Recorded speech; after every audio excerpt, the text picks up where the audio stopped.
Plus News Network presents.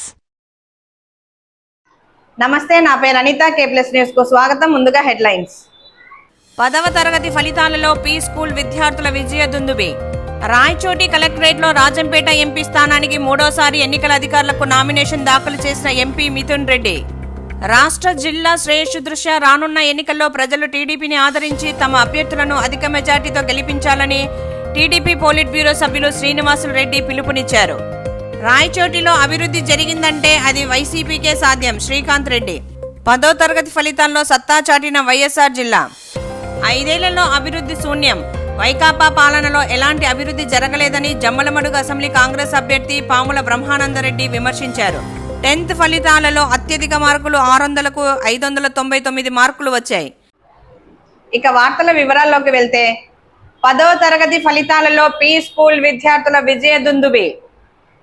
ఈ రోజు 22/4/2024న విడుదలైన 10వ తరగతి ఫలితాలలో స్థానిక మరియాపురం నందు గల కడప పీ స్కూల్ విద్యార్థులకు 10 మంది విద్యార్థులకు పైగా 500పై చిలుకు మార్కులు వచ్చినాయి. అలాగే మిగతా విద్యార్థులందరూ కూడా మొదటి శ్రేణిలో పాస్ అయ్యారని P school director Syed Ghouse Peer ఆనందాన్ని వ్యక్తం చేశారు. మా పాఠశాలలో అకాడమిక్ సబ్జెక్టులతో పాటు లూగా, నాహు, తైరుసుల్ ఆలాం, సర్ఫ్, తౌహీద్, దుఆ, స్పీచ్, అదాబ్ వంటి అరబిక్ మరియు అరబిక్ కాన్వర్సేషన్ బోధించడం జరుగుతుంది. అందులో సయ్యద్ ఇస్మాయిల్ 560, స్కూల్ మొదటి ర్యాంక్, సయ్యద్ ఆలియా 553, రెండవ ర్యాంక్ షేక్ జువేరియా సదాఫ్ 547 మరియు పి నూరా ఖానం 547 మూడవ స్థానంలో నిలిచారు. మొదటి, రెండవ, మూడవ స్థానాలను కైవసం చేసుకున్న విద్యార్థులను అభినందించారు. ये स्कूल बहुत अच्छी है. इसमें दीन और दुनिया दोनों की तालीम दी जाती है. मैं मेरे माँ बाप का शुक्रिया अदा करना चाहती हूँ क्योंकि उन्होंने मुझे स्कूल में दाखिला करवाया. अस्सलाम वालेकुम वरहमतुल्लाहि वबरकातुहू. मैं बहुत खुश हूँ कि मेरे मार्क्स और मेरे माँ बाप का शुक्रिया अदा करना चाहती हूँ जो उन्होंने मुझे स्कूल में दाखिला करवाया. अस्सलाम वालेकुम वरहमतुल्लाहि वबरकातुहू. बोल बेटे. अस्सलाम वालेकुम.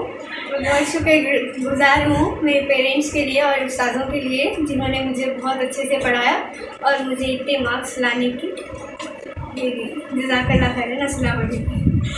वालेकुम वबरकातुहू. मेरा नाम मुशाहिदा तबस्सुम है और मैं पीस इस्लामी इंटरनेशनल स्कूल में पढ़ती हूँ. आज मैं स्कूल में बहुत अच्छे मार्क्स से पास हुई. इसकी वजह है मेरे प्रिंसिपल टीचर, मेरे सर, मेरे पेरेंट्स और पूरे स्टाफ की मेहनत से. अल्हम्दुलिल्लाह. अस्सलाम वालेकुम रहमतुल्लाहि वबरकातुहू. Assalamualaikum warahmatullahi wabarakatuh. I am the student of the Islamic International School. I got 560 marks because I am studying in Peace Islamic International School. We got 560 marks as well as Deen Talim. Thank you to my parents and school and principal teacher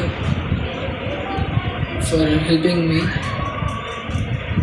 Allah Hafiz. Mummy ने माँ हाँ हाँ मम्मा 4-5 साल तो बैठ जिसको बिस्मिल्लाह साहब. Assalamualaikum. Good afternoon to all. Today, by the grace of God, our students have scored very good marks. This is great achievement. I would like to thanks to all the parents for their cooperation so far. And also I would like to thanks to all the teaching staff and non-teaching staff, especially teaching staff and principal madam who worked hard on these students to get good marks. The miracle is, these students have scored these many marks. Top is 560. Not only academic they have studied, and most of they are and all of they are trained in martial art along with these marks, and irrespective of boys and girls. और ये बच्चे जो marks लाए 560 सिर्फ academic पढ़ के लाए हैं.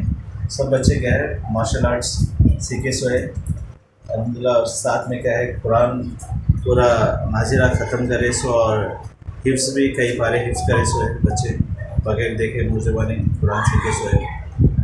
और आलिमियत भी सीखे सोए बच्चे दुआएं और हर चीज़ क्या है अलहमदिल्ला आलमियत का कोर्स और हिफ्स साथ में उनका अकेडमिक में मार्क्स और they are very good in English communication. आज के तारीख में बच्चों को ये कॉम्पिटिटिव वर्ल्ड में आगे बढ़ना बोले तो बेहतरीन कम्युनिकेशन चाहिए। तो बच्चों के पास है they are very good in English communication skills. This will help them to grow their career like anything compared to all the schools in Kadapa, and our students are on the top in English communication skill. Rayachoti collectorate లో Rajampet MP స్థానానికి మూడోసారి ఎన్నికల అధికారులకు nomination దాఖలు చేసిన MP Mithun Reddy. Mithun Reddy మాట్లాడుతూ Rajampet parliament పరిధిలోని 7 assembly ఒక పార్లమెంట్ స్థానాలను వైఎస్ఆర్సీపీ కైవసం చేసుకుంటుంది. నాపై నమ్మకంతో సీఎం జగన్ మూడోసారి అవకాశం కల్పించారు. ప్రజలు ఆదరిస్తూ వచ్చారు. అందరికీ ఈ సందర్భంగా కృతజ్ఞతలు చెబుతున్నానని ఆయన తెలిపారు. గౌరవ ముఖ్యమంత్రి వర్యులు బ్లెస్సింగ్స్తో మూడోసారి ఎంపీగా ఈరోజు నామినేషన్లో భాగంగా ఈరోజు ఓత్ తీసుకోవడం జరిగింది. ముఖ్యమంత్రి గారు నమ్మకం పెట్టి అవకాశం ఇచ్చారు. ఖచ్చితంగా పార్టీ కోసం గట్టిగా పనిచేసి రాజంపేట పార్లమెంట్ పరిధిలో 7 అసెంబ్లీలో అదేవిధంగా పార్లమెంట్ స్థానాన్ని కూడా వైఎస్ఆర్సీపీ గెలుచుకుంటుందని చెప్పి కూడా నేను తెలియజేస్తా ఉన్నాను. ఈరోజు నామినేషన్ వేయగలిగినానంటే సపోర్ట్ చేసిన మా నాయకుడికి జగన్మోహన్ రెడ్డి గారికి, అదేవిధంగా మా క్యాడర్ అందరూ కూడా ఎవరి వల్ల అయితే ఇప్పటి వరకు గెలిచి ఎంపీగా సేవలు అందించాను ఇవంతా కూడా వాళ్ళందరికీ కూడా నేను ప్రత్యేక ధన్యవాదాలు కృతజ్ఞతలు తెలుపుకుంటాను. Thank you. రాష్ట్ర జిల్లా శ్రేయస్సు దృష్ట్యా రానున్న ఎన్నికల్లో ప్రజలు టీడీపీని ఆదరించి తమ అభ్యర్థులను అధిక మెజార్టీతో గెలిపించాలని టీడీపీ పోలిట్ బ్యూరో సభ్యులు శ్రీనివాసులు రెడ్డి పిలుపునిచ్చారు. కడప నగరంలో ఏర్పాటు చేసిన విలేకరుల సమావేశంలో ఆయన మాట్లాడారు. మే 13న జరగనున్న ఎన్నికల్లో టీడీపీ ఘన విజయం సాధించబోతుందన్నారు.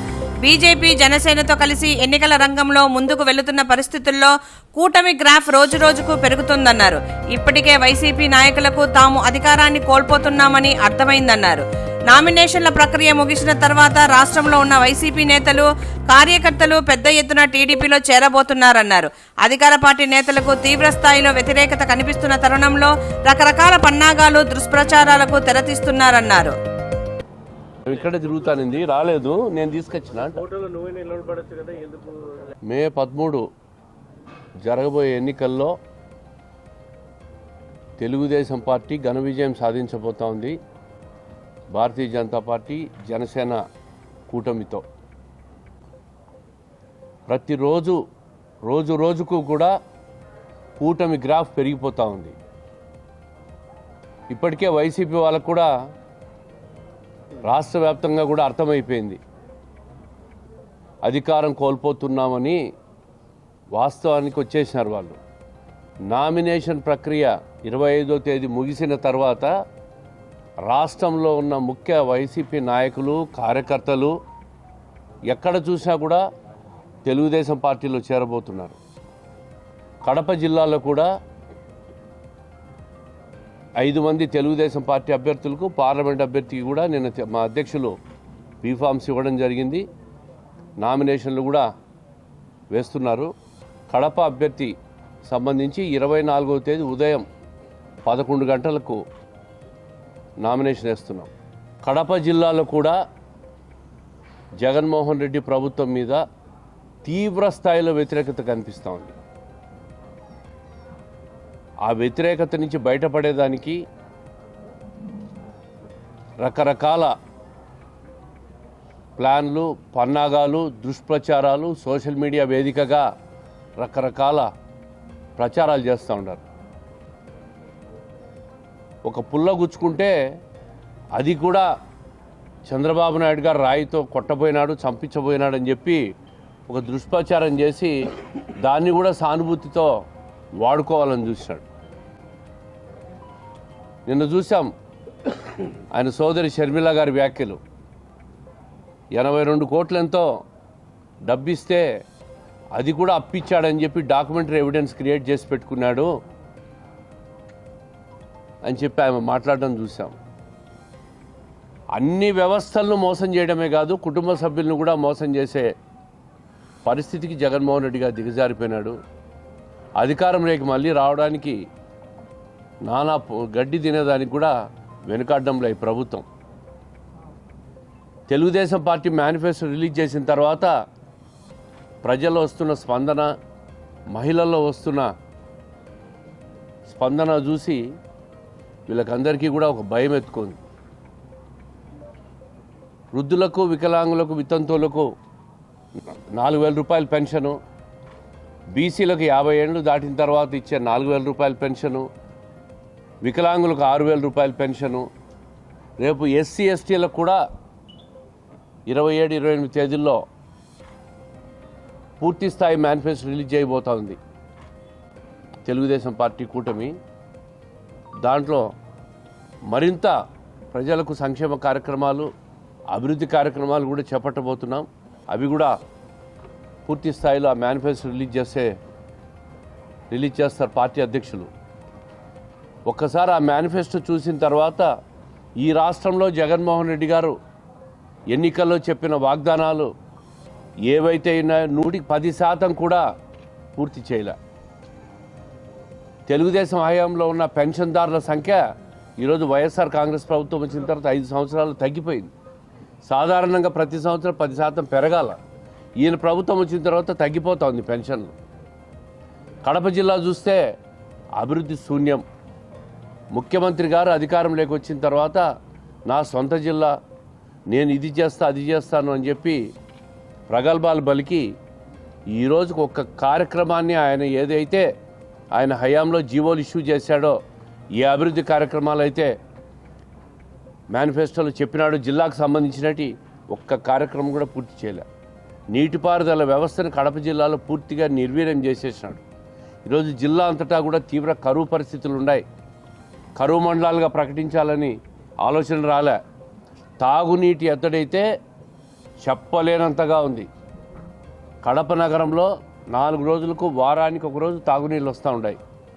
5 సంవత్సరాల అధికారంలో ఉండి ముఖ్యమంత్రి గారు, ఇక్కడ డిప్యూటీ ముఖ్యమంత్రి ఒక ఆయన, కనీసం నగరానికి తాగునీటి సమస్యను పరిష్కరిస్తాము, శాశ్వతంగా దీన్ని నివారిస్తామని ఆలోచన కానీ వాళ్ళకి రాలేదంటే ఈ పాలకులకు మళ్ళా ఒక్కసారి ఓటేసే హక్కు, అడిగే హక్కు ఉందా అని చెప్పి నేను మాట్లాడుతూ ఉన్నాను. ఎక్కడ పోయినా కడప నగరంలో కూడా ఈ శాసనసభ్యుడికి విమర్శలు, చీత్కారాలు, ప్రజల నుంచి తిట్ల దండకాలు వస్తూ ఉన్నాయి. మళ్ళీ ఎందుకు వచ్చినావు, ఏ ముఖం పెట్టుకొని వచ్చినావని. ఈరోజు కాంగ్రెస్ పార్టీ పోటీ చేస్తూ ఉంది, వైఎస్ఆర్ కాంగ్రెస్ పోటీ చేస్తూ ఉంది. షర్మిల గారు ప్రకటించినారు వాళ్ళ అభ్యర్థిని. ఈ ఇద్దరు ముస్లిమ్స్ మైనారిటీ అభ్యర్థులు అని చెప్పి వీళ్ళు ప్రకటన చేసుకున్నారు. మైనారిటీలకు ఈ రాష్ట్రంలో కానీ కడప జిల్లాలో ఎవరన్నా చేసిందంటే అది తెలుగుదేశం పార్టీ. వీళ్ళిద్దరినీ కూడా నమ్మే పరిస్థితిలో లేదు మైనారిటీలు కడప జిల్లాలో తెలుగుదేశం పార్టీకి ఓటు వేయబోతున్నారు. కాంగ్రెస్ పార్టీని కానీ వైఎస్ఆర్ కాంగ్రెస్ పార్టీని కానీ నమ్మే పరిస్థితుల్లో లేరు వాళ్ళు. అదేవిధంగా అంబటి రాంబాబు గారు చూశారు ఏం మాట్లాడినారో. 25 మంది ఎంపీలను బీజేపీకి మేము మద్దతు తెలుపుతామని. అంటే ఏ అవకాశం దొరికినా ఎటైనా దూకే పరిస్థితి ఉంది మాకు అని చెప్పి ప్రజలకు తేటతెల్లం చేసినారు వాళ్ళు. మాది ఒక పవిత్ర పొత్తు. వాళ్ళు అధికారం రేపు ఎన్నికల తర్వాత ఏ పక్షాన్ని వస్తే ఆ పక్షాన్ని దూకాలనే ఆలోచనలో వైఎస్ఆర్ కాంగ్రెస్ పార్టీ ఉంది. అదేవిధంగా కాంగ్రెస్ పార్టీ కూడా రాష్ట్రాన్ని విడగొట్టి మోసం చేసింది. అందుకే ఈరోజు రాష్ట్రానికి తెలుగుదేశం పార్టీ చంద్రబాబు నాయుడు గారి పరిపాలన కావాలని కోరుకుంటూ ఉన్నారు. ఎన్నికల్లో డబ్బు వెదజల్లి ఓటుకు 4,000, 5,000 రూపాయలు ఇవ్వాలని చెప్పి కూడా ఇక్కడ ఈ ప్రాంతంలో ఉన్న ఎమ్మెల్యేలు 4,000, 5,000 రూపాయలు ఇచ్చి ఓటు కొనుగోలు చేయాలని చెప్పి ప్రయత్నం చేస్తూ ఉన్నారు. మేము ప్రజలకు ఓటే విజ్ఞప్తి చేస్తూ ఉన్నాం. అయ్యా ప్రజలారా, ఇసుక, మద్యం, మట్టి మాఫియా, భూమాఫియాలతో కోట్లు సంపాదించేశారు ఎమ్మెల్యేలు. వాళ్ళు ఎంత ఇస్తే అంత డబ్బులు తీసుకోండి మీరు. ఓటు మాత్రం రాష్ట్ర శ్రేయస్సు దృష్ట్యా, జిల్లా శ్రేయస్సు దృష్ట్యా ఈసారి కడప జిల్లాలో తెలుగుదేశం పార్టీకి, రాష్ట్రంలో తెలుగుదేశం పార్టీకి మీరు పట్టం కట్టండి. ఈ రాష్ట్రాన్ని, కడప జిల్లాను కూడా కాపాడుకోండి. ఈ అక్రమార్కుల నుంచి బయటపడి జిల్లాను కూడా కాపాడుకోవాల్సిన అవసరం ఉంది. 4 పర్యాయాలంటే 20 సంవత్సరాలుగా కడప జిల్లాలో తెలుగుదేశం పార్టీకి సీట్లు రాలా. ప్రజలకు ఒకటే విజ్ఞప్తి చేస్తూ ఉండా, ఈ 5 సంవత్సరాలు ఈ పరిపాలన చూసి తర్వాతైనా చంద్రబాబు నాయుడు గారి పరిపాలన రావాలని కోరుకోండి. 5 ఏళ్లలో అభివృద్ధి శూన్యం. వైకాపా పాలనలో ఎలాంటి అభివృద్ధి జరగలేదని జమ్మలమడుగు అసెంబ్లీ కాంగ్రెస్ అభ్యర్థి పాముల బ్రహ్మానందరెడ్డి విమర్శించారు. సోమవారం జమ్మలమడుగు ఆర్డీఓ కార్యాలయంలో ఆర్డీఓ శ్రీనివాసులకు నామినేషన్ పత్రాలను అందజేశారు. అనంతరం ఆయన మీడియాతో మాట్లాడుతూ, మన జిల్లాలో అభివృద్ధి జరిగిందంటే అది కేవలం రాజశేఖర్ రెడ్డి సీఎంగా ఉన్నప్పుడేనని తెలిపారు. జగన్ సీఎంగా ఉన్నప్పుడు ఎక్కడా అభివృద్ధి జరగలేదన్నారు. జమ్మలమడుగు ఎమ్మెల్యే సుధీర్ రెడ్డి పెన్నా నదిలోని ఇసుక దోచుకొని కోట్లాది రూపాయలు గడించారని ఆరోపించారు. మీ సంక్షేమ పథకాలు ఇంటింటికి చేరి ఉంటే ప్రచారం ఎందుకు చేస్తున్నారని నిలదీశారు. నీకు దమ్ముంటే ఎన్నికల్లో ప్రచారం చేయకుండా ఉండగలవా అంటూ సవాల్ విసిరారు.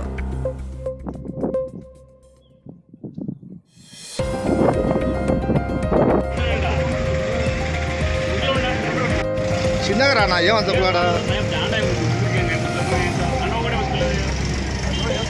బేనా ఖచ్చితంగా వేసుకోవాల్సినది.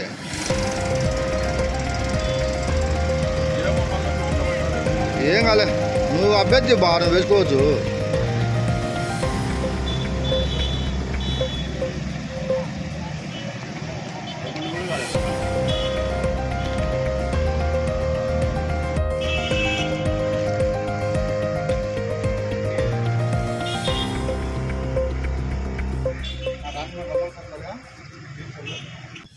జమ్మలమడుగు అసెంబ్లీకి కాంగ్రెస్ పార్టీ తరఫున నామినేషన్ వేయడం జరిగింది.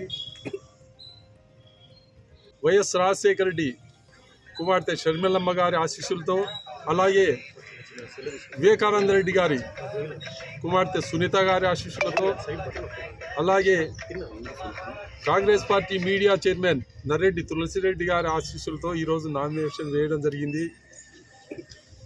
నేను జమ్మలమడుగు నియోజకవర్గ ప్రజలకు ఒక్కటే విన్నవించుకుంటున్నా, రైతులు పంట సరిగా పండకపోతేనో లేకుంటే గిట్టుబాటు ధర రాకపోతేనో పంట మార్పిడి అని చేస్తుంటారు.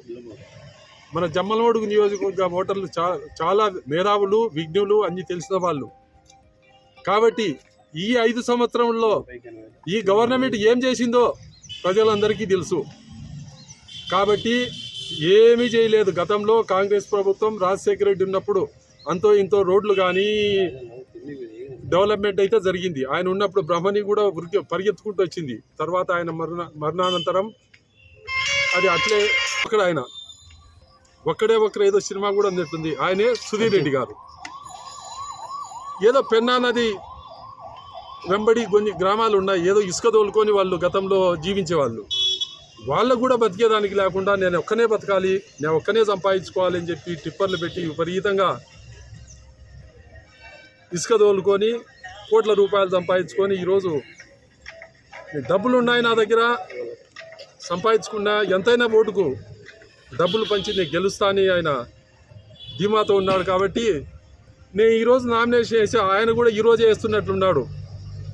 సుధీర్ రెడ్డి గారికి ఒక్కటే రిక్వెస్ట్ చేస్తున్నా, సుధీర్ రెడ్డి గారు నువ్వు అభివృద్ధి చేసింటే, ఈ పాలన బాగుంటే నామినేషన్లు అయిపోయినప్పటి నుండి జిల్లా వదిలిపెట్టి పోదాం. ప్రచారం నేను చేయను, నువ్వు చేయవు, ఎవరు చేయొద్దు. చేసింటే నీకే ఇస్తారు కదా అభివృద్ధి చెంది. రాయచోటిలో అభివృద్ధి జరిగిందంటే అది వైసీపీకే సాధ్యం. శ్రీకాంత్ రెడ్డి. రాయచోటిలో కార్పొరేటర్ దీటుగా ప్రభుత్వ ఆసుపత్రిని అభివృద్ధి చేశాం. తెలుగుదేశం పార్టీకి ఐడియాలజీ లేదు. ఒకరేమో రాజంపేట జిల్లా కేంద్రం అంటే మరొకరు మదనపల్లి జిల్లాను చేస్తామంటున్నారు. చంద్రబాబుకు తెలుగుదేశం పార్టీకి సరి అయిన విధి విధానాలు లేవు. రింగ్ రోడ్ 4 లైన్లు రోడ్డుగా యూనివర్సిటీ నిర్మాణాన్ని చేపడతాం. కరోనా కాలంలో అందరికీ అందుబాటులో ఉన్నాం. ఈరోజు వైఎస్ఆర్ కాంగ్రెస్ పార్టీ తరపున గౌరవ జగన్మోహన్ రెడ్డి గారి ఆశీస్సులతో 2 సెట్ల నామినేషన్ దాఖలు చేయడం జరిగింది. ఇందుకు గౌరవ పెద్దలు రమేష్ కుమార్ రెడ్డి గారు, అలీనవాజ్ గారు, అడ్వకేట్ రాఘురెడ్డి గారు, కుమారస్వామి రెడ్డి గారు మా చిన్నాన్న మాకు పర్మిషన్ ఇవ్వడంతో 5 మంది వెళ్ళి నామినేషన్ పత్రాలు దాఖలు చేసి రావడం జరిగింది. ఒక రాజకీయ పార్టీకి ప్రజాస్వామ్య ఎన్నికలకు వెళ్ళినప్పుడు ఒక పరీక్ష సమయం అనుకున్నప్పుడు ఎలాంటి మనము ఎంత వరకు చదువుకున్నాం అన్నటువంటిది ఆలోచన చేస్తారు విద్యార్థి. రాజకీయ నాయకుడు కూడా ఈ 5 సంవత్సరాలలో పరీక్ష సమయానికి వచ్చేటప్పటికి ఎంత మనం చేసాం ప్రజలకు అన్నటువంటి చెప్పేదానికి కొక్కొలుగా ఉన్నాయి. సామాన్య మానవుడికి మేలు చేసే విధంగా ఈ ప్రభుత్వం పనిచేసింది అన్నటువంటిది స్పష్టమైంది. 4 అంశాలు తీసుకున్నప్పుడు మొట్టమొదటి అంశం అభివృద్ధి, 2వ అంశం సంక్షేమం, 3వ అంశం శాంతి భద్రతలు, 4వ అంశం కులమతాలకు అతీతంగా పనిచేసేటువంటి తత్వం ఉండడంతో పాటు ప్రజలకు అందుబాటులో ఉండడం. ఈ 4 అంశాలు ప్రజాస్వామ్యంలో ఏ నాయకుడైనా ఆలోచన చేయాలి. అందులో మొట్టమొదటిది అభివృద్ధి అన్నటువంటిది మనం తీసుకున్నప్పుడు గౌరవ జగన్మోహన్ రెడ్డి గారు చేసినటువంటి అభివృద్ధి రాష్ట్రంలో ఏ ఒక్కరూ చేయలేకపోయినారు.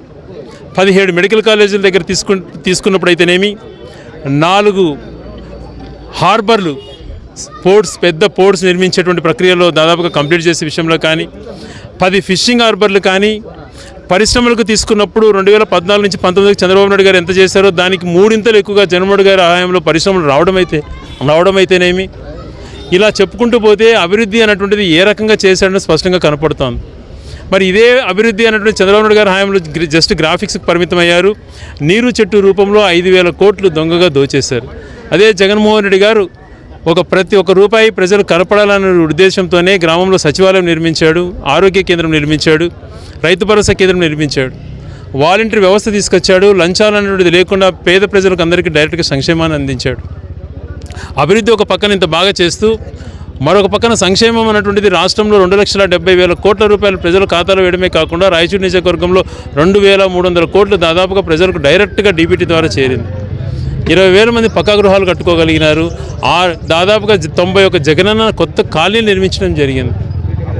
ఇది అభివృద్ధి సంక్షేమం కాదా అని చెప్పి ప్రశ్నిస్తున్నాం. మేము అభివృద్ధి ఇంత చేశామని చెప్పుకోగలుగుతున్నాం ధైర్యంగా, మీకు చెప్పే ధైర్యం ఉందా అని చెప్పి ప్రశ్నిస్తున్నాం. అభివృద్ధి అన్నటువంటిది ఏ క్వశ్చన్ చేయలేకపోయినావు. నీ హాయంలో ఆరోగ్యశ్రీ గుర్తు రాలేకపోయింది, రైతులకు ఉచిత కరెంటు గుర్తు రాలేకపోయింది, ఫీజు రింబర్స్మెంట్ గుర్తు రాలేకపోయింది, మైనార్టీలకు రిజర్వేషన్ ఇవ్వాలని గుర్తు లేకుండా పోయింది. మరి ఏది కూడా నువ్వు చేయలేకపోయినావు. 15 సంవత్సరాలు ముఖ్యమంత్రిగా ఉండి ఇది పలాంది చేశానని చెప్పుకోలేని పరిస్థితిలో నువ్వు ఉన్నావు. కేవలం నీ పార్టీ కానీ నీ అభ్యర్థులు కానీ వ్యక్తిగత విమర్శలకే వాళ్ళు తావిస్తున్నారు. కానీ ఏదో రాజకీయంగా రెచ్చగొట్టి చేయాలన్నటువంటి ఉద్దేశంతో అలా కాకుండా పలాంది మేము మేలు చేశాం, ఇది మంచి చేశాం అన్నటువంటిది చెప్పే రీతిలో లేరు అని అంటే మేము కూడా ఒకటే ఆలోచన చేసినాం. చంద్రబాబు నాయుడు గారు ఎంత రెచ్చగొట్టినా జగన్మోహన్ రెడ్డి గారిని బచ్చా అని ఇంకొకటని ఇక్కడ లోకల్ స్థానిక నాయకులు అడ్డుగోలుగా మాట్లాడుతున్నా వాళ్ళ విజ్ఞతకు వదిలేసాం. మేము చేసింది చెప్పుకోవడం చాలా ఎక్కువగా ఉంది. మీకు చేసింది ఏమీ చెప్పుకోవడానికి లేదు, ఏం చేస్తామని చెప్పుకోలేని పరిస్థితిలో మీరున్నారు. కాబట్టి వ్యక్తిగత విమర్శలకు ప్రాధాన్యతనిస్తారు. మేము ప్రజాస్వామ్యబద్ధంగా ఈ అంశాలు ఏవైతే ఉన్నాయో ఈ అంశాలను ప్రాధాన్యతనిస్తాం. శాంతి భద్రతల విషయంలో గతంలో ఎలాగుంది ఇప్పుడు ఎలాగుంది, ప్రజలు ఎంత శాంతియుతంగా జీవిస్తున్నటువంటిది ఆలోచన చేయమంటున్నాం. 4వ అంశం, దీనికి అన్నిటికీ కోడీకరించి ఎక్కడ కులమతాలు కానీ ఎక్కడ ఘర్షణలు లేకుండా అరికట్టగలిగినాం. చాలా మాత్రం అందరితో మంచిగా ఉన్నాం. ప్రజలకు అందుబాటు విషయానికి వచ్చినప్పుడు కరోనా టైంలో పేద ప్రజలతో కరోనా సెంటర్స్లోనే మేము వాళ్ళకు తోడుగా ఉన్నాం, వాళ్ళతో మమేకమైనాం. అదే రకంగా కరోనా పీరియడ్లో లాక్డౌన్ పీరియడ్లో మిగతా వాళ్ళలాగా మేము దాక్కోలేదు. దాంతోపాటు కరోనా సమయం తర్వాత 3 సంవత్సరాలు నిత్యం ప్రజల్లోనే ఉన్నాం. గడప గడప కార్యక్రమానికి సంబంధించి 1,01,000 పక్కా గృహాలు సందర్శించడమే కాకుండా ప్రతి ఎక్కని గడప లేదు, తొక్కని చూడని మనిషి లేడు. అలా అందరితో మమేకమైనటువంటి పరిస్థితి. మళ్ళీ ఎన్నికల్లో కూడా నేను మళ్ళీ ఇల్లు తిరుగుతున్నాను, ప్రతి ఒక్కరితో మమేకం అవుతున్నాను. హంగులు ఆర్భాటాలకు ప్రాధాన్యత ఇవ్వకుండా ప్రజలకు దగ్గరగా ఉండాలనే ఉద్దేశంతోనే ఈ 10 సంవత్సరాల నుంచి నేను ప్రయత్నం చేశాను. ఇవన్నీ ఒక ఎత్తు అయితే ఈరోజు రాయచూటిని అన్నమయ్య జిల్లాగా చేసుకున్నాం. ఎంపీ గారు ఇంతకుముందు నామినేషన్ రాజంపేట పార్లమెంట్ కంటే చిత్తూరుకు పోవాల్సిన పరిస్థితి. ఈరోజు రాయచూటికి వచ్చి నామినేషన్ ఇస్తున్నారని అంటే ఇది రాయచూటికి జగన్మోహన్ రెడ్డి గారు ఇచ్చినటువంటి గొప్ప వరం కాదా అని చెప్పి మిమ్మల్ని ప్రశ్నిస్తున్నాను. ఆర్డీఓ వస్తే చాలని మనం అనుకుంటే ఈరోజు జిల్లా కలెక్టర్ కార్యాలయం మనం తీసుకురాగలిగినాం. డిఎస్పీ కోసం పులివెందులకు పోయే పరిస్థితులు ఉండేవి. ఈరోజు రాయచోట్ల ఎస్పీ కార్యాలయం వచ్చింది. ఇవన్నీ మంచి పనులు చేస్తే చంద్రబాబు నాయుడు గారు అంటారు అక్కడికి వెళ్ళి రాజంపేటకు ఇది రాజంపేట జిల్లాని చేసేస్తానంటాడు. మరి మదనపల్లికి వస్తాడు, మదనపల్లి జిల్లాని చేస్తానంటాడు. మరి రాజంపేటను జిల్లా చేసి ఇటు మదనపల్లిని జిల్లా చేసి రాయచోటిని ఏం చేయాలనుకుంటున్నావు అని చెప్పి తెలుగుదేశం నాయకులు సమాధానం చెప్పాలి. ఇవి కాకుండా రాబో ఎలక్షన్స్లో కూడా ప్రజలు ఆశీర్వాదం ఇస్తే దీవించిన తర్వాత ఏం చేయాలన్న సంకల్పం కూడా మాకుంది. చెరువులకు నీరిచ్చే కార్యక్రమం కానీ, ఇంటింటికి వెలుగులు నీరిచ్చే కార్యక్రమాన్ని కానీ, మౌలిక వసతులతో ఈ రాయచోటి పట్టణాన్ని అద్భుతంగా తీర్చిదిద్దే విషయం కానీ, 4వ అంశము పరిశ్రమ తీసుకురావడం అయితేనే ఇవి మా గోల్స్.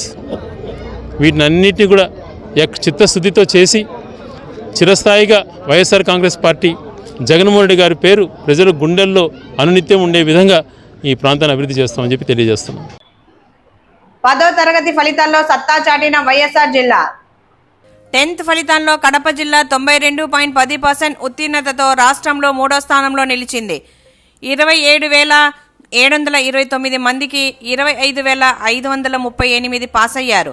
13,515 మంది బాలికలకు 12,609 పాస్ అయ్యారు. బాలురు 14,214 మందికి గాను 12,929 పాస్ అయ్యారు. బాలికలు ఈసారి సత్తా చాటారు. కాగా 2023లో 79.43% ఉత్తీర్ణత సాధించగా ఈసారి 92.10% సాధించారు. అటు అన్నమయ్య జిల్లా 86.67 ఉత్తీర్ణత శాతంలో 17వ స్థానంలో నిలిచింది. జిల్లాలో 22,240 మందికి గాను 19,276 పాస్ అయ్యారు. 10th ఫలితాలలో అత్యధిక మార్కులు 600కు 599 మార్కులు వచ్చాయి. 10th ఫలితాల్లో ఆకుల వెంకట నాగసాయి మనస్వి అనే విద్యార్థిని సత్తా చాటారు. 600కు 599 మార్కులతో రికార్డు సృష్టించారు. సెకండ్ లాంగ్వేజ్ 99 మార్కులు తప్ప అన్ని సబ్జెక్టులలో 100కి 100 మార్కులు వచ్చాయి. న్యూస్ అప్డేట్ కోసం చూస్తూనే ఉండండి K+ న్యూస్. అలాగే please do subscribe, follow, like. ఈ వార్తలు ఇంతటితో సమాప్తం. నమస్కారం.